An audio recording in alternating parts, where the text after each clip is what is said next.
એને ઝાપટ મારી દીધી। ઝાપટ મારી દીધી અને એવું કીધું કે તું યાદ રાખજે કે તને હવે હું આખા જે ગુજરાતની જે જગ્યા છે ત્યાં તને ક્યાંય કામ નહીં મળવા દે એવું હું કરી નાખીશ। હું તને હવે ક્યાંય કામ નહીં મળે એવી વ્યવસ્થા હું કરીશ।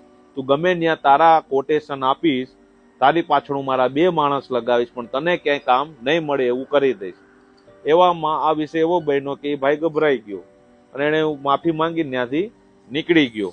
હવે આ કામ તો પૂરું કરવું, બધું પતી ગયું તું કામ, કેટલાક રૂમની અંદર પ્લાસ્ટર કલરે થઈ ગયો તો આ જે દીકરીનો રૂમ હતો એમાં એક દિવાલમાં ફરીથી એને પ્લાસ્ટર છોલાવીને ફરીથી પ્લાસ્ટર કરવાનું હતું।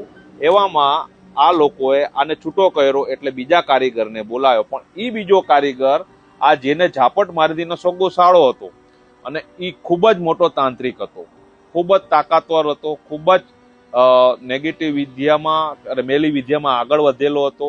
એને લીલી મૂઠ, કાળી મૂઠ આ બધું મારતા આવડતું હતું, તાંત્રિક વિદ્યામાં ખૂબ જ્ઞાન ધરાવતો હતો, લોકોને હેરાન કરવામાં, મારણ વિદ્યામાં, મારણ શક્તિમાં, પિશાચીની જિન્નાતને ખવીસને હાજર કરવામાં, લોકોની ઉપર હામી થવામાં, લોકો રસ્તા વચ્ચે મરી ગયા છે પ્રેતને પોતાના વશમાં લેવામાં, આનું એ કામ હતું।